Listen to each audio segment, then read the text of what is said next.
देखो, ionic equilibrium, it is basically part of chemical equilibrium. There is in NCERT there will be only one chapter called equilibrium.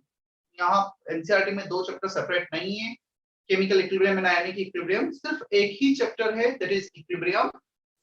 In case of ionic equilibrium, it is nothing but just a equilibrium reaction in which ions are involved. जहाँ पे ions का involvement आ जाता है, हम ionic equilibrium पर बोल रहे हैं. And now the question is why we are studying this as a separate chapter? क्यों इसे एक अलग से चैप्टर में रखकर पढ़ा जा रहा है? Because we have very large range of equilibrium in which ions are involved, that is ionic equilibrium. All weak acid and bases, they exist in equilibrium with their ions. तो हमें mainly उनकी study करनी है, वो कितना H plus OH minus donate कर रहे हैं, pH क्या है solution का, वो सब कुछ study करना है. Even water H2O can exist in equilibrium with its ions, वो भी कुछ ऐसे exist करता है nature में. मतलब the water which we are drinking that contains some amount of H plus and OH minus ion. ठीक है? तो बहुत सारा हमारे पास ऐसे एग्जांपल्स हैं डेली रूटीन लाइफ में या हम केमिस्ट्री में बोलें जहां पर सब्सटेंस इक्विलिब्रियम में एग्जिस्ट करते हैं उनके आयंस, इसलिए इसे एक सेपरेट हेडिंग रखा गया, सेपरेट चैप्टर बनाया गया. और ये चैप्टर केमिकल इक्विलिब्रियम से डबल बड़ा है, मतलब जितना कंटेंट हमें कवर करना है, या काफी बड़ा चैप्टर है. Okay, electrolyte, it is a substance which can dissociate into two oppositely charged ions in solution form और molten form. या तो हम उसे मेल्ट करेंगे तब वो दो अपोजिट आयंस में डिसोसिएट हो जाए, या जब हम उसे सॉल्यूशन में डिसॉल्व कर देंगे तब दो अपोजिट आयंस में ब्रेक हो जाए. ठीक, strong electrolyte, weak electrolyte. Strong electrolyte वो होते हैं जो ऑलमोस्ट 100% डिसोसिएट हो जाते हैं उनके आयंस. वीक इलेक्ट्रोलाइट्स वो होंगे जो 100% डिसोसिएट नहीं होंगे. If reaction is not going to complete 100%, then such type of reaction may be equilibrium reaction, reversible reactions. तो यहाँ पर इक्विलिब्रियम एग्जिस्ट करेगा और यहाँ पे इक्विलिब्रियम एग्जिस्ट नहीं करेगा. हमें दोनों की स्टडी करनी, पीएच दोनों के केस में हमें कैलकुलेट करना है इस पार्ट, इस चैप्टर. चलो, बेसिक आइडिया क्लियर है?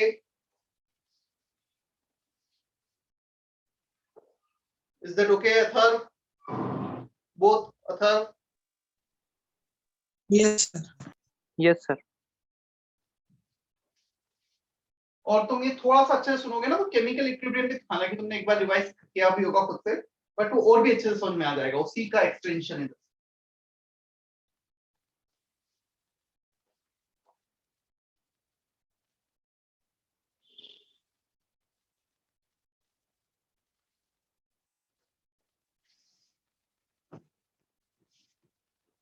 weak electrolyte, one of the example HCN,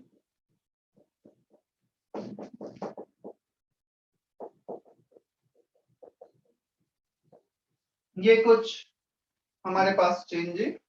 Let's say at t equal to 0, at the start of the reaction C00, हमने कंसंट्रेशन C एज्यूम कर लिया है. क्लियर. हम मोल्स के बजाय कंसंट्रेशन में डील करते हैं इसमें ionic. At equilibrium C1 minus alpha can give C alpha and C alpha. 1:1:1. So out of C alpha has been reacted. बचा कितना? C minus C alpha. ये बन गया C alpha, ये बन गया C alpha. Clear? So ऐसा कुछ इक्विलिब्रियम एग्जिस्ट करेगा जहां पर हम वीक इलेक्ट्रोलाइट की बात करेंगे. अल्फा को क्या बताया था हमने? What is this alpha? Dissociation constant. Dissociation constant नहीं था alpha. Of dissociation. Degree of dissociation. There is a difference in dissociation constant and degree of dissociation.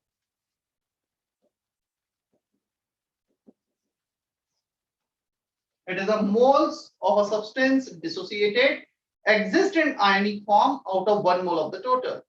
यदि हमने 1 मोल इनिशियल लिया है उसमें से कितना पार्ट 0.2 0.3 0.5 जितने मोल डिसोसिएट हो गए, that is called degree of dissociation. Clear. अब क्वेश्चन आता है, हमने ये तो देखा वीक इलेक्ट्रोलाइट है which exists in equilibrium with its ions and we can define degree of dissociation for it. अब degree of dissociation किन फैक्टर्स पर डिपेंड करता है ये हमें देखना है. क्लियर. सो इसका इस रिएक्शन का अपना एक इक्विलिब्रियम कांस्टेंट होगा. वो इक्विलिब्रियम कांस्टेंट सिर्फ और सिर्फ टेंपरेचर डिपेंडेंट होता है. यार equilibrium constant depends only on temperature. ये हमने लिखा था. Even we are going to say it's mathematical relation also. जो बच्चे 11th में थे उन्होंने देखा होगा मैथमेटिकल रिलेशन भी. अदरवाइज मेरा जो एक रिवीजन क्लास है वेडनेसडे को उसमें मैं वो बताने वाला हूं. Alpha is degree of dissociation. Factors affecting alpha.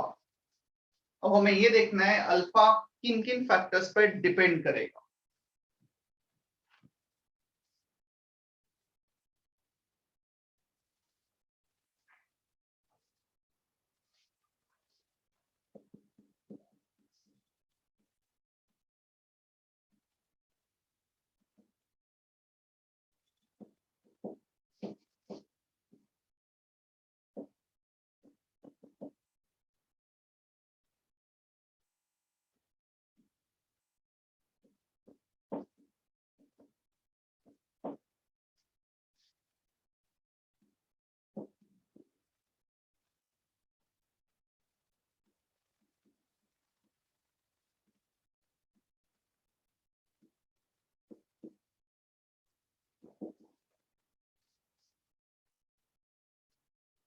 First one nature of electrolyte. हम HCl ले रहे हैं, HCl ले रहे हैं, NaCl ले रहे हैं, NH4OH ले रहे हैं. If we are taking different types of electrolyte, definitely the degree of dissociation will be different. हर किसी का अपना अल्फा अलग अलग होगा. हर किसी के डिसोसिएशन टेंडेंसी अलग होगी. वीक और स्ट्रॉन्ग इलेक्ट्रोलाइट उस पर डिपेंड करेगा. Second nature of solvent. किस सॉल्वेंट में ऐड कर रहे हैं. पता है HCl can be strong electrolyte in water, but HCl cannot be strong electrolyte in benzene.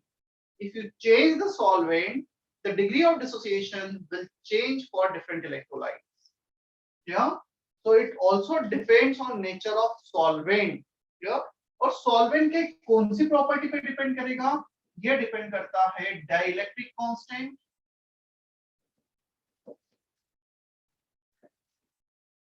ये तुम फिजिक्स में डिटेल में देखोगे डाइलेक्ट्रिक कांस्टेंट क्या होता है. क्लियर. और सेकंड डिपेंड करता है इसके हाइड्रेशन एनर्जी पर. हाइड्रेशन और सॉल्वेशन एनर्जी.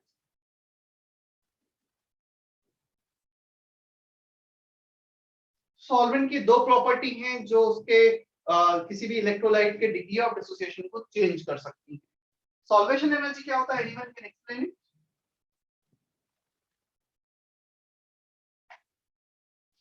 Solvation energy.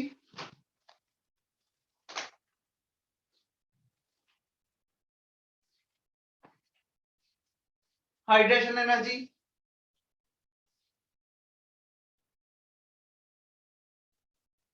किसी को नहीं पता हाइड्रेशन एनर्जी? 11th में नहीं पढ़ा है कहीं भी. element dissolved in water? When any solid particle dissolved in water, whatever the amount of energy released or absorbed is called hydration energy. तो हाइड्रेशन एनर्जी मतलब किसी को वाटर में डिसॉल्व किया, हाइड्रेटेड फॉर्म में कन्वर्ट किया, एनर्जी इन्वॉल्वमेंट. सॉल्वेशन एनर्जी किसी दूसरे सॉल्वेंट में, किसी भी सॉल्वेंट में ऐड किया है. तो लेट्स से हमारे पास एक सॉल्वेंट है CCl4, क्लियर, वो कार्बन टेट्राक्लोराइड, उसमें हम किसी सॉल्यूट को ऐड कर रहे हैं. 1 mole solid when added in CCl4, whatever the energy absorbed or released is called hydration, is called solvation energy. Solution बनाया है, सॉल्वेशन एनर्जी. अब स्पेसिफिक यदि सॉल्वेंट वाटर है तो सॉल्वेशन एनर्जी को हाइड्रेशन एनर्जी कह दिया जाता है. तो both are same, hydration energy and solvation energy. Hydration energy specifically use किया जाता है फॉर वाटर, क्लियर, जब सॉल्वेंट वाटर हो. इतना क्लियर है सभी को? देखो, ये जो पहले दो फैक्टर्स है ना, इन्हें हम बहुत ज्यादा चेंज नहीं कर पाए. जो नेचर है वो है सॉलिड का, सॉल्वेंट का, हम इसे चेंज कर सकते हैं. ये जो C है ना, कितना अमाउंट ऐड कर रहे हैं हम इसे चेंज कर सकते हैं. तो थर्ड फैक्टर आता है कंसंट्रेशन और dilution.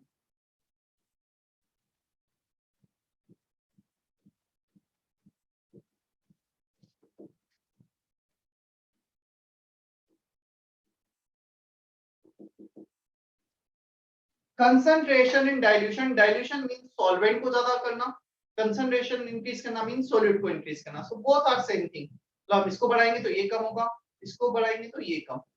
They are inversely related to each other. चलो कंसंट्रेशन इस पे डिपेंडेंसी देखते हैं. Let's say its equilibrium constant is this. Can be right equilibrium constant in this manner, concentration of product into concentration of reactant divided by concentration of reactant, power coefficient. क्या हम ऐसा लिख सकते हैं इक्विलिब्रियम कांस्टेंट?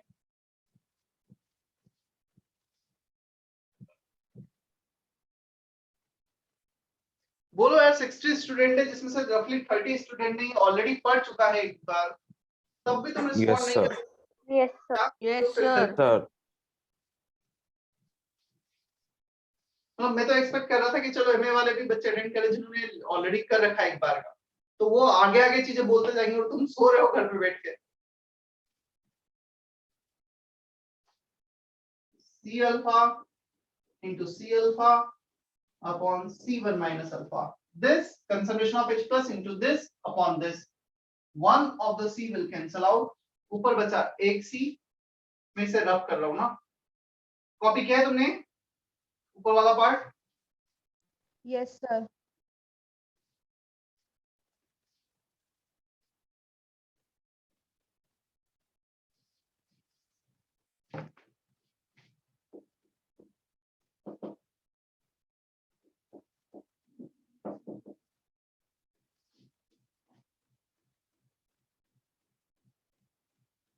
देखो, equilibrium constant का ये relation आ गया हमारे पास. अब हम एक अप्रोक्सीमेशन ले लेते हैं.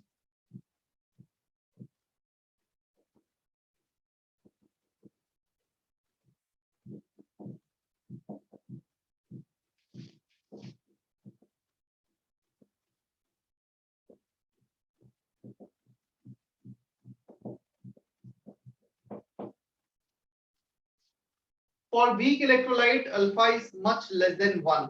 अल्फा का वैल्यू weak है मतलब अल्फा कम है. यदि अल्फा 0.05 that is 5% से कम होता है, we can ignore alpha with respect to 1. So 1 minus alpha को roughly हम 1 लिख देते हैं. क्लियर? काफी जगह अप्रोक्सीमेशन लेने वाले हैं हम weak electrolyte के लिए. Clear?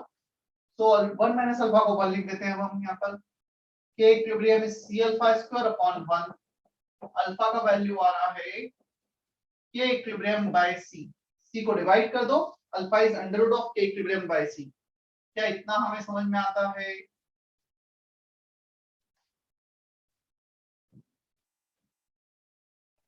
Yes, sir. Yes, sir. Clear है? वैभव, तुमने ऐसा मैसेज क्यों किया है? मतलब तुम्हें ऐसा क्यों लग रहा है? इसका एक पहले बेसिक. हाँ बोलो. मुझे ये पहले ने क्या पढ़ा है ना, ये मुझे न्यू लग रहा है ना पूरा, इसलिए समझ में नहीं आ रहा थोड़ा सा। नहीं तो पहला ही लेक्चर सभी के लिए नया है, मतलब मैक्सिमम बच्चों के लिए नया है ये। It is not revision, it is proper lecture. मतलब मुझे आयोनिक में कंप्लीट करने में I think it will take रफली 12 to 14 लेक्चर्स। Okay sir. और मुझे इसके लिए काफी कुछ एक्स्ट्रा क्लास भी लेनी पड़ेंगी, मतलब तुम रेडी रहना उसके लिए ना। May be possible like Sunday one day को मैं 2 घंटे का एक्स्ट्रा क्लास वगैरह भी लेते रहूं, क्योंकि यदि मैं मेरी जो फ्रीक्वेंसी 2 लेक्चर पर वीक थी उसके अकॉर्डिंग तो 2 महीने लग जाएंगे इसे कंप्लीट होने में, उतना टाइम नहीं है। और तुम्हारे शायद बीच में एक वीक की छुट्टी भी है ना, next week. Yes, sir. sir. तो ये फ्रेश ही है, कुछ भी नया नहीं। हाँ, केमिकल इक्विलिब्रियम के कंटिन्यूएशन में जरूर है थोड़ा बहुत, ऐसा नहीं कि बहुत ज्यादा, बट जितना ऑलरेडी हमने कवर किया है, क्योंकि ये सारी चीजें हमने कवर की है इसलिए मैं थोड़ा सा पास जा रहा हूँ। अब मैं ये नहीं बता रहा हूँ कि इक्विलिब्रियम कांस्टेंट ये क्यों है, ऑलरेडी केमिकल इक्विलिब्रियम का जरूर यूज है। और मैंने लेक्चर नोट्स शेयर भी इसलिए किए थे कि वो तुमने पढ़े भी होंगे, प्रैक्टिस की होंगी, कुछ क्वेश्चंस शेयर कर दिए थे। So alpha arrive under root के equilibrium by C. C concentration के inversely proportional, if you increase the concentration alpha decreases। Clear?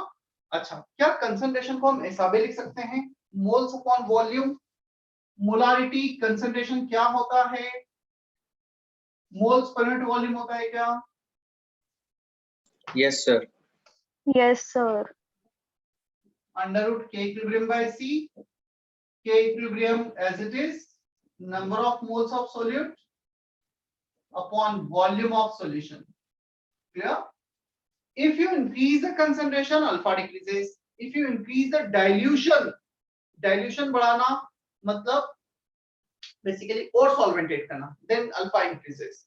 So concentration and dilution inversely proportional है। Concentration मतलब solute के moles को add करना, dilution मतलब solution के volume को बढ़ाना, right? So Ostwald dilution law, ये जो हमने मैथमेटिकल रिलेशन डिराइव किया है, this is called Oswald dilution law. अब इसको मैं स्टेटमेंट के फॉर्म में लिख देता हूं। ऑन इंक्रीजिंग डायल्यूशन और decreasing concentration,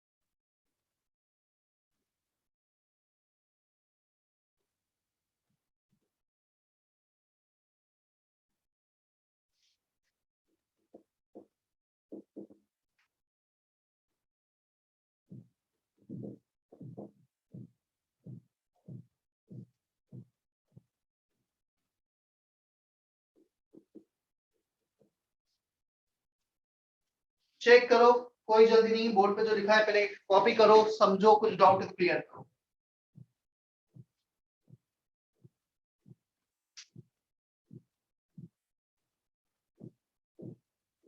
This is called Ostwald dilution law, the whole mathematical relation and this statement।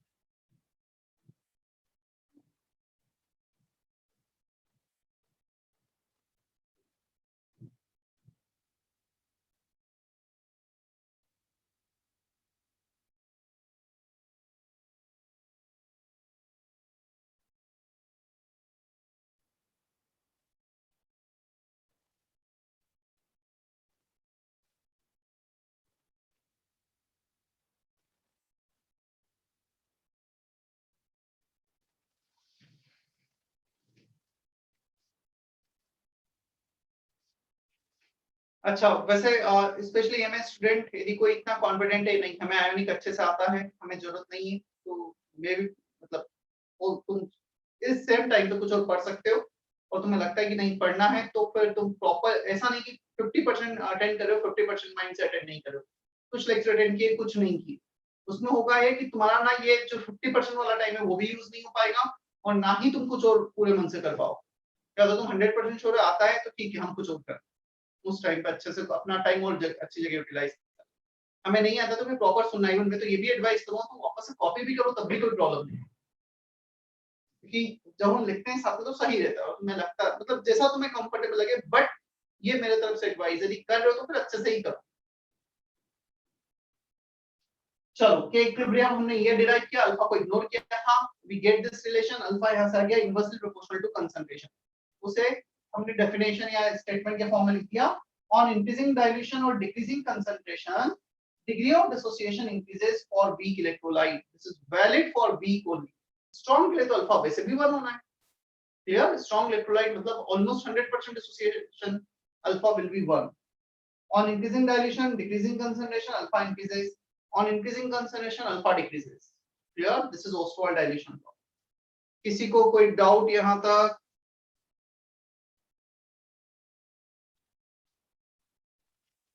क्या किसी के मन में कोई क्वेश्चन उठा है कि ऐसा क्यों, ऐसा कैसे पॉसिबल है? मतलब हम और सॉल्यूट को ऐड कर रहे हैं, और हम अमाउंट ऐड कर रहे हैं HCN का, और डिग्री ऑफ डिसोसिएशन कम हो रहा है, वो कम डिसोसिएट हो रहा है, ऐसा क्वेश्चन नहीं फ्रेम हो रहा है किसी के दिमाग में?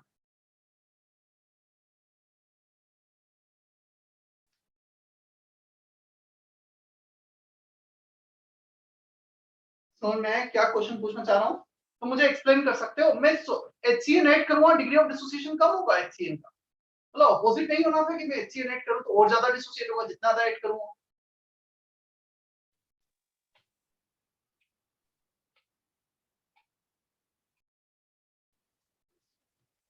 बोलो यार, अब तुम नहीं बोलोगे तो फिर मैं भी ठीक है पढ़ाते चले जाऊंगा, प्रिंसिपल मैं मतलब खत्म करते चले जाऊंगा सिलेबस। तुम कुछ मेरे बोलने के बाद भी तुम थोड़ा सा इंटरेक्ट नहीं करोगे, आई डोंट नो कि क्यों इंटरेक्ट करना बंद कर दिया तुम लोग, इतना तो बोलते थे तुम 11th में,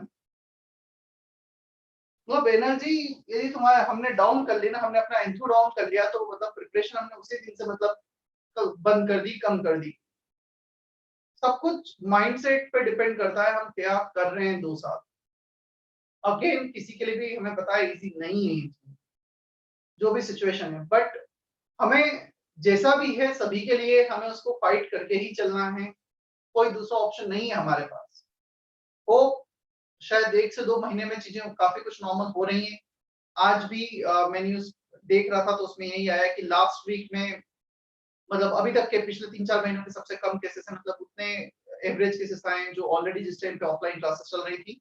कॉलेज को, स्कूल और कॉलेज को लेकर सर्कुलेशन भी आया है सेंट्रल गवर्नमेंट का, उन्हें अगस्त से ओपन करने की परमिशन दी गई है। अभी डिपेंड्स लोकल अथॉरिटी क्या परमिशन देती है उस पर। तो होप चीजें जल्दी नॉर्मल हो भी रही है और हम ऑफलाइन मोड में भी आए, बट जब तक नहीं आ पा रहे हैं जो बेस्ट वे है हम उसे फॉलो करें। क्लियर, मतलब तुम इंटरेक्ट नहीं करोगे, क्वेश्चंस नहीं पूछोगे तो मैं क्या, मतलब कोई भी टीचर होगा वो फिर ऐसा लगेगा कि ठीक है, मतलब सामने रिकॉर्डिंग चल रही, बोलते चले जाओ, डाउट्स तो है ही नहीं किसी के। थोड़ा बोलो यार, पता नहीं क्या हो गया तुम लोगों को। मतलब तुम 11 का कोई क्लास अटेंड करके देखना, 11 की क्लास में मुझे बच्चों को बोलना पड़ता है अभी कि बस अभी चुप रहो, पहले मैं मुझे एक्सप्लेन कर दूं फिर बाद में बोलना।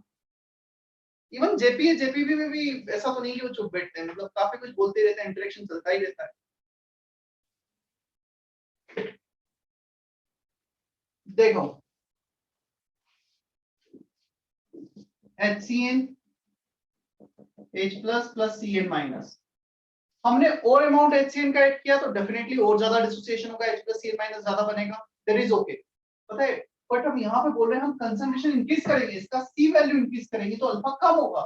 और मैं एक तरफ ये भी बोल रहा हूँ कि H प्लस CN माइनस बढ़ेगा, H प्लस CN माइनस बढ़ेगा बट अल्फा कम होगा।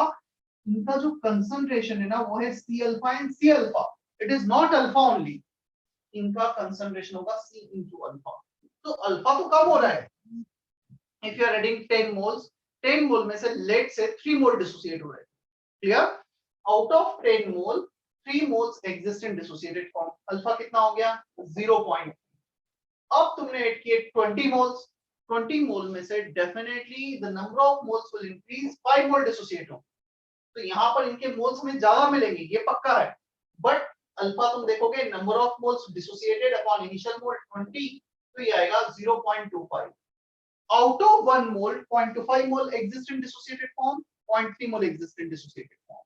तो यदि हम पर मोल की बात करेंगे तो नंबर ऑफ मोल्स जो डिसोसिएट हो रहे हैं वो डिक्रीज होगा, but the total moles which exist in dissociated form they will increase. There is a difference in degree of dissociation and the total moles dissociated. समझ में आया क्या बोलना चाह रहा हूं मैं? Yes, sir. Yes, sir. Yes, sir. चलो, तो अभी भी ऐसा नहीं कि इसका कंसंट्रेशन बढ़ाने पर ये कम हो रहे हैं, ये तो बढ़ ही रहे हैं।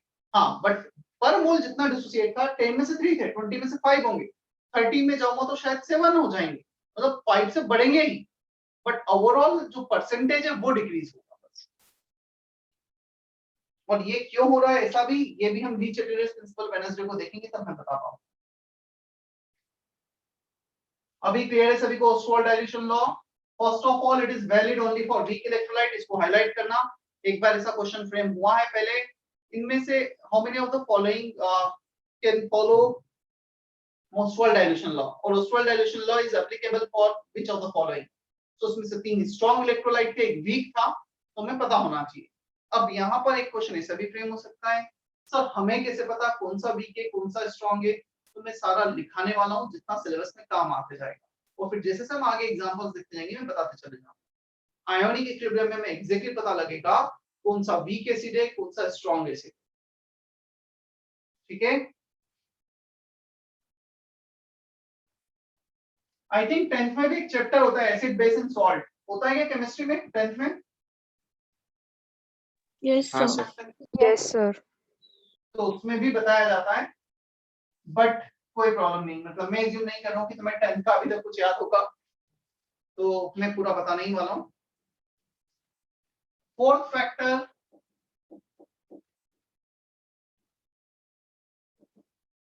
टेम्परेचर। अब जब हम टेम्परेचर इंक्रीज करेंगे, क्या लगता है तुम हीट दे रहे हो, तुम एनर्जी सप्लाई कर रहे हो, यदि मैं एनर्जी सप्लाई करूंगा तो तुम इसी की बात करो, एनर्जी सप्लाई करोगे तो सॉलिड ब्रेक हो जाएगा या कुछ सॉलिड मिलके मर्ज हो जाएंगे? क्या लगता है हीट Break देने हो पर जाएगा. करेंगे या पास में आएंगे? Break दूर होगा. ब्रेक हो जाएगा। Break दूर जाएंगे। Break. Good. So if we increase the temperature, degree of dissociation increases, और ज्यादा मॉलिक्यूल डिसोसिएट होंगे, एक दूसरे से दूर जाएंगे, क्योंकि ज्यादा एनर्जी स्टेट में आएंगे तो केटायन अलग एनायन अलग दोनों अपना अपना मूवमेंट करेंगे, right?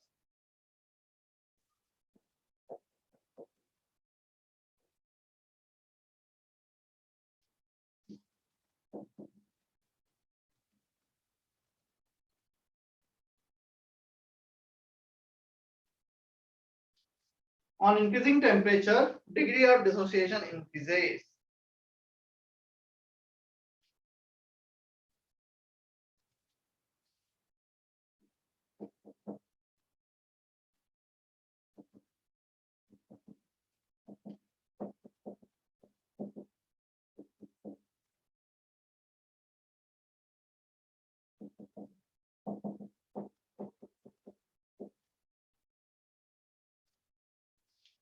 Hydronium ion H2O plus, hydroxyl ion OH minus, ये टर्म हम काफी जगह यूज करने वाले हैं।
कॉपी किया है? Yes, sir. Yes, sir.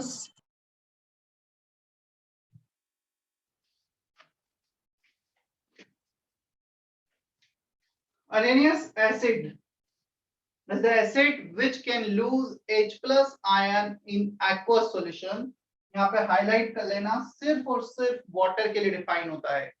When water is solvent, yeah. Base is a substance which can donate OH minus ion in aqueous solution. Acid जो H plus donate कर सकता है, base which can donate OH minus ion. दोनों के कुछ examples देखते हैं. Solvent is water in both the definition. ये कंपलसरी. क्या इतना क्लियर है?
Bronsted-Lowry acid and base substance which can donate H plus ion.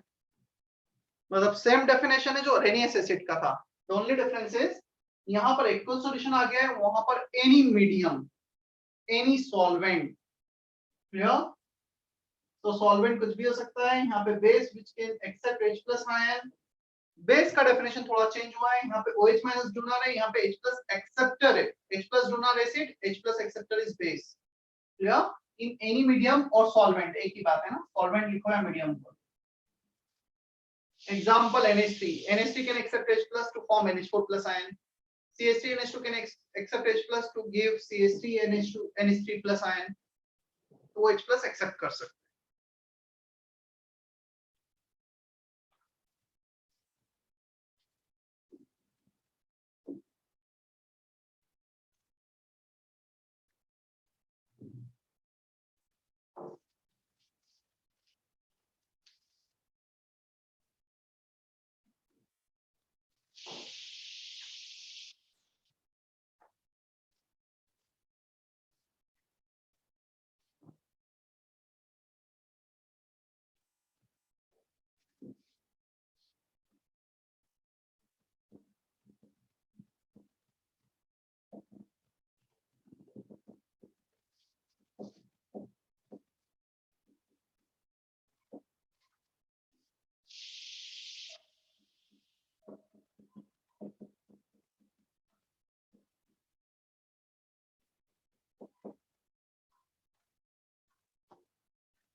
देखो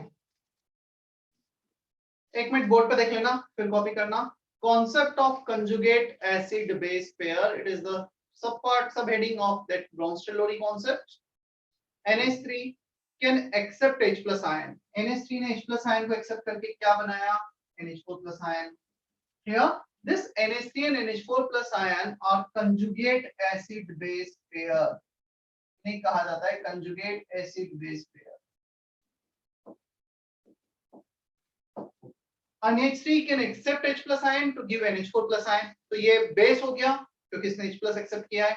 Now if you come in backward direction in the same reaction, NH4 plus जब NH3 बनाएगा, it has to lose H plus ion. तो NH4 plus को H plus ion lose करना होगा, इसलिए acid हो गया. Acid 2 base 2, ये एक acid base conjugate pair हो गया. Acid 1 base 1, H2O से जब तुम H plus remove करोगे, OH minus बनेगा. When OH minus accept H plus ion, you will get H2 in backward direction. तो ये base H plus acceptor, ये acid H plus donor. तो एक एसिड बेस कंजुगेट पेयर ये हो जाएगा. समझ में आ रहा है क्या लिखा है बोर्ड पर?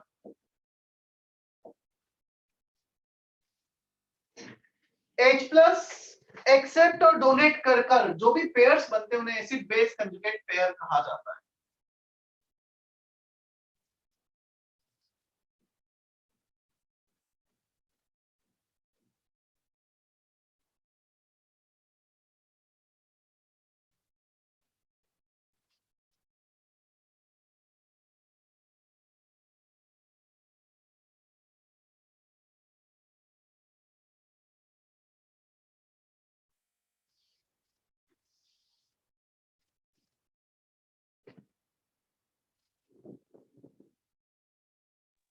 सर एक बार रिपीट करो ना, कॉन्जुगेट पेयर.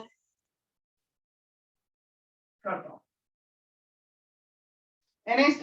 NH3 जब NH4 प्लस बना रहा है तो H प्लस एक्सेप्ट कर रहा है, डोनेट कर रहा है? डोनेट कर रहा है. डोनेट कर रहा है. डोनेट कर रहा है. NH3 जब NH4 प्लस बना रहा है, एक्सेप्ट कर रहा है ना? नहीं, एक्सेप्ट कर रहा है. तो ये जो H प्लस एक्सेप्टर होते हैं वो बेस. अब आते हैं NH4 प्लस पे. जब NH4 प्लस NH3 बनाएगा तो ये H प्लस एक्सेप्ट करेगा, डोनेट करेगा in order to form ammonia NH3. Donate. तो ये एसिड हो गया. जो H प्लस डोनेट करते हैं वो एसिड. ये base acid base conjugate pair. H2O H plus donate कर रहा है तो एसिड. OH माइनस बन गया. OH माइनस से जब H2 बनाओगे तो इसमें H प्लस ऐड कर दोगे तो H प्लस एक्सेप्टर है तो ये base acid base conjugate pair. अभी आया समझ में? Yes sir. चलो इस केस में मुझे बताओ एसिड बेस कंजुगेट पेयर मतलब तुम्हें लिखना है एसिड 1 बेस 1 इस टाइप से लिखना है पूरा. और कंजुगेट पेयर मतलब जितना रिएक्शन लिखने के बाद मैंने यहाँ पे लिखा है you have to write same thing for here.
Seven roll number किसका है?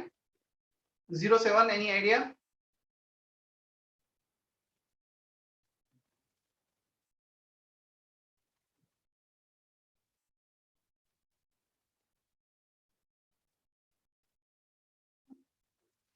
जो भी बच्चे ना अपने ऊपर और नीचे रोल नंबर वालों के नाम याद रखना ताकि कोई भी मैं या कोई भी टीचर पूछे तो मैं पता तो रहे तुम्हारे ऊपर नीचे कौन किसका रोल नंबर. 7, 12 किसी को आइडिया है कौन बच्चे हैं?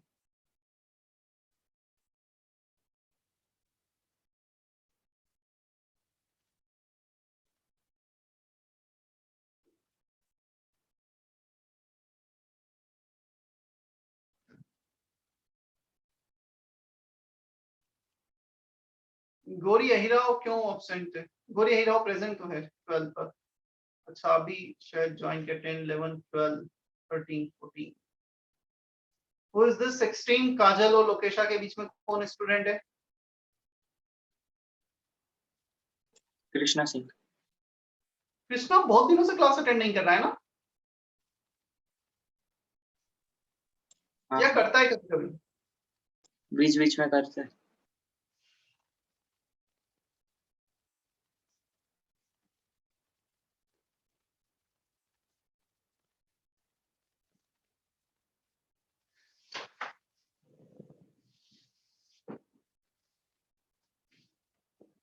HCl acid base acid base, ये एसिड बेस कंजुगेट पेयर, ये एसिड बेस कंजुगेट पेयर।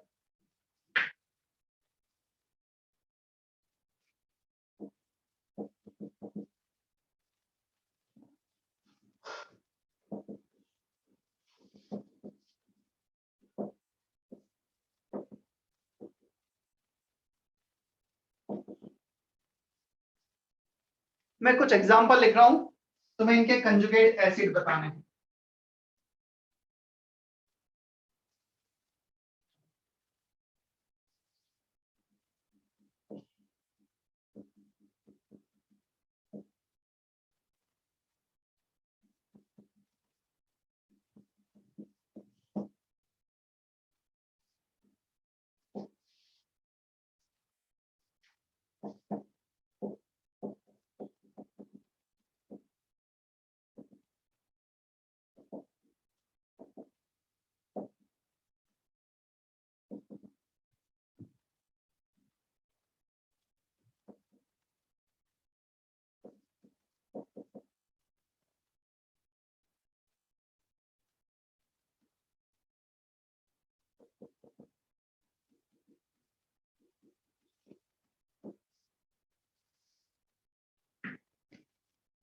इनका कंजुगेट एसिड बताना है, पहला क्वेश्चन ये है। सेकंड क्वेश्चन फिर ये है, इनके कंजुगेट बेस।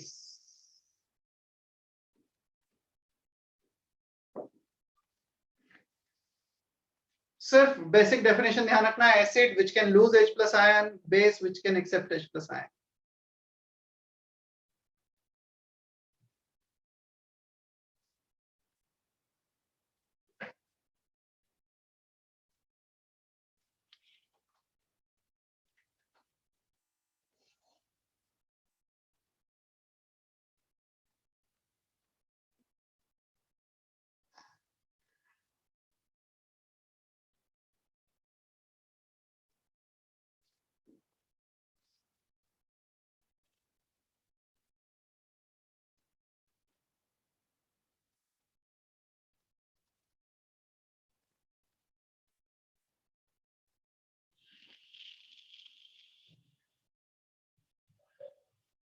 कंजुगेट एसिड बताना है मतलब वो खुद बेस होंगे, जिसका कंजुगेट एसिड बताना है, कंजुगेट एसिड बेस का ही होगा। तो खुद बेस होंगे, बेस क्या करेंगे, H प्लस को एक्सेप्ट करेंगे। तो जब भी तुम्हें कंजुगेट एसिड पूछा है, H प्लस को ऐड कर देना है। इसमें तुम H प्लस ऐड करोगे, NH4 plus add its conjugate acid. Clear? ये खुद बेस है, base can accept H plus ion. इसका आंसर NH3 माइनस।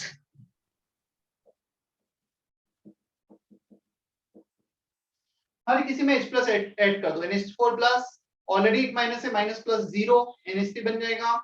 H2 का H3O प्लस ऑलरेडी माइनस है, तो यहाँ पे H2CO3 0 चार्ज। कंजुगेट बेस बताना है, तो अब ये खुद एसिड होंगे। एसिड क्या करते हैं, H प्लस लूज करते हैं। हर किसी में से H प्लस को रिमूव कर दो।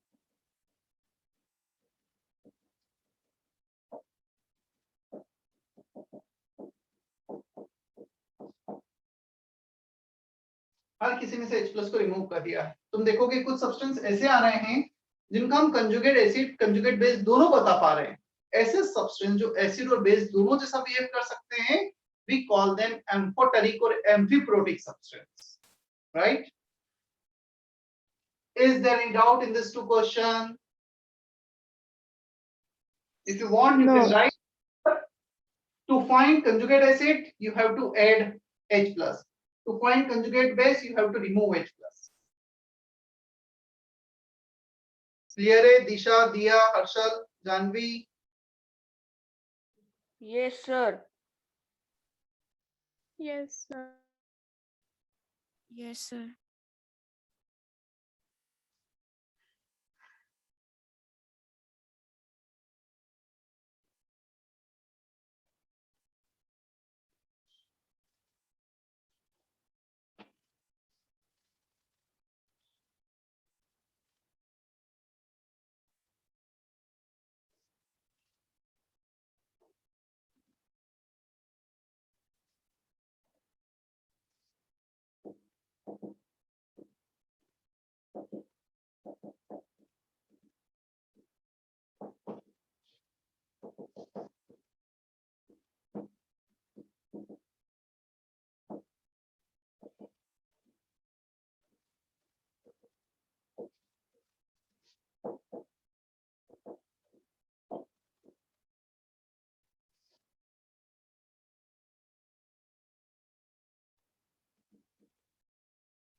Substance which can act as both acid and base, जो H प्लस भी एक्सेप्ट कर रहे हैं, H प्लस डोनेट भी कर रहे हैं, राइट?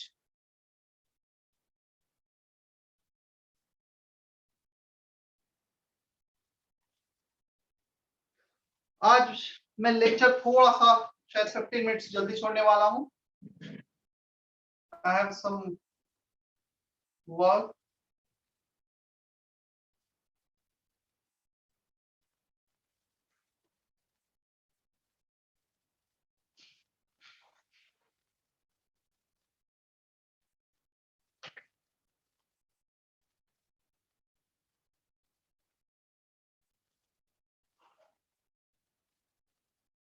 उसके बाद आती है last theory, Lewis theory. Arrhenius acid base देखा हमने, H plus acceptor, OH sorry H plus donor, OH minus donor in water. Bronsted Lowry acid and base, H plus acceptor, H plus donor in any medium. Now the third thing, third theory, Lewis concept.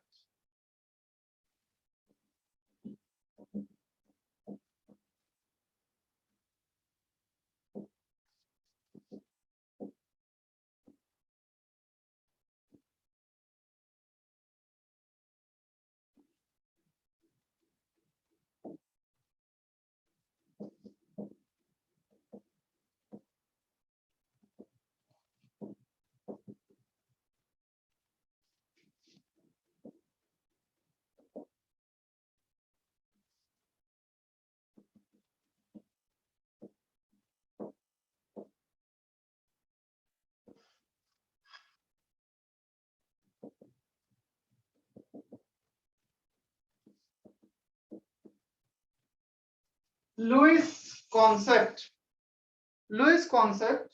Substance which can accept lone pair of electron are called Lewis acid. Either they are electron deficient or they have vacant orbital to accept the electron. Central atom in complex compound. शायद तुमने पढ़ा होगा अब तक, which can accept the electron pair, इसे हम Lewis acid बोलते हैं।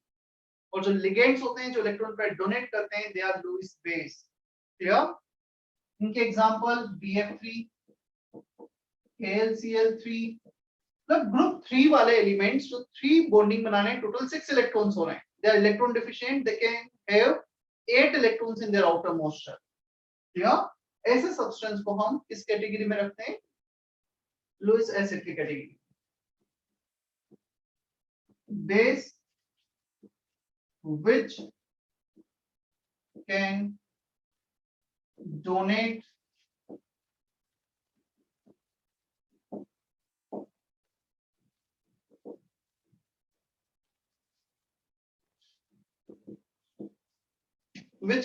lone pair of electron,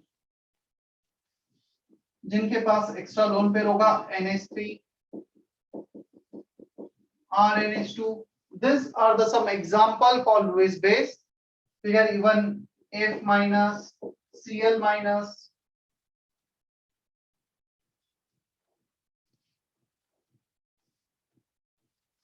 Ag plus, एक example Ag plus twice of ammonia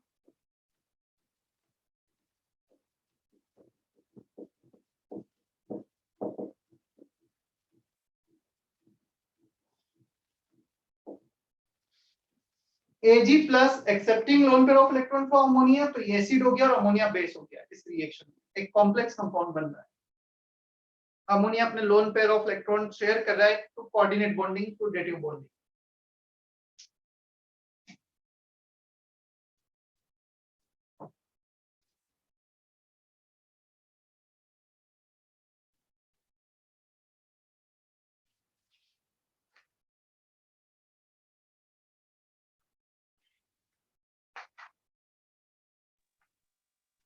sir Ag plus base होगा क्या?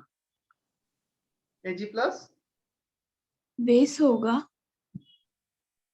एसिड होगा ना, लोन पेयर एक्सेप्ट कर रहा है, अमोनिया के पास लोन पेयर है, वो लोन पेयर इसे डोनेट करेगा डेटिव बॉन्डिंग के थ्रू, तो Ag plus acid NH3 base. Base के एग्जाम्पल में लिखा है आपने। तो गलत लिखा है, वो एसिड में लिखना था मुझे, वो एसिड में आना चाहिए, चेंज कर लेना ना, मैंने बेस के एग्जांपल में लिख दिया था गलती से।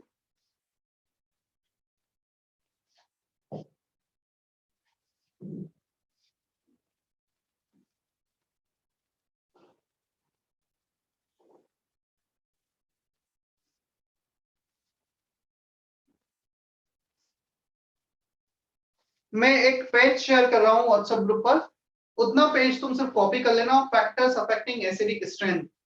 मैं वहीं से मतलब सिर्फ मैं ये एक्सपेक्ट करूंगा नेक्स्ट क्लास में जो हमें तुम्हें 10-15 मिनट्स एक्स्ट्रा मिल रहे हैं वो बैठ के भी कॉपी कर लोगे, मैं नेक्स्ट क्लास में से एक्सप्लेन कर दूं, ठीक है?